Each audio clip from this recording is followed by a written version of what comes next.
social media. Brian, go first. You pushed out on social media about doing away with mail-in ballots and potentially electronic voting machines. Can you explain on that? How? Well, that's a very off-topic. Just really quickly, mail-in ballots are corrupt. Mail-in ballots, you can never have a real democracy with mail-in ballots. And we, as a Republican Party, are going to do everything possible that we get rid of mail-in ballots. We're going to start with an executive order that's being written right now by the best lawyers in the country to end mail-in ballots because they're corrupt.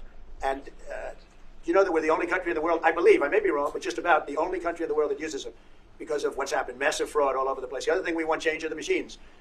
For all of the money they spend, it's approximately 10 times more expensive than paper ballots. And paper ballots are very sophisticated with the watermark paper and everything else. We would get secure elections. We'd get much faster results than machines. I mean, they say we're going to have the results in 2 weeks. With paper ballots, you have the results that night.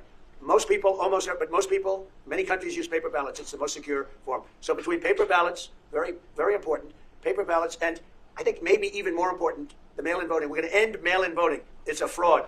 If you have mail-in voting, even Jimmy Carter with his commission, they set it up. He said the one thing about mail-in voting, you will never have an honest election if you have mail-in. And it's time that the Republicans get tough and stop it because the Democrats want it. It's the only way they can get elected. Because with men and women's sports and with transgender for everybody and open borders and all of the horrible things, and now the new thing is they love crime. They're fighting me on the fact that I've made Washington, D.C. safe. We're not going to get mugged, beaten up, or killed like all the people you've been watching get so badly hurt. I'm glad, I hate to take your time on this, but I'm glad you asked me that question. We're going to stop mail-in ballots because it's corrupt.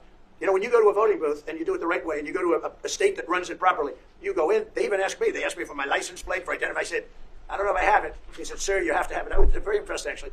But it's very hard to cheat with mail-in voting. As you know what happens in California, it's so corrupt, where some people get 5, 6, 7 ballots delivered to them. Now, we got to stop mail-in voting, and the Republicans have to lead the charge. The Democrats want it because they have horrible policy. If you have mail-in voting, you're not going to have many Democrats get elected. That's bigger than anything having to do with redistricting, believe me. And the Republicans have to get smart. We're not going to have a country. I said for a long time at rallies, you need borders and you need free and fair elections. Those two things. Otherwise, you don't have. We have strong borders now. In 90 days, Mr. President, we didn't have 1, 0, 0, and 3 months.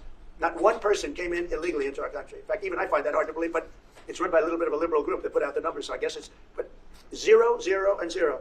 You go back a year ago, 2 years ago, 3 millions of people poured into our country. It was terrible. Thank you very much.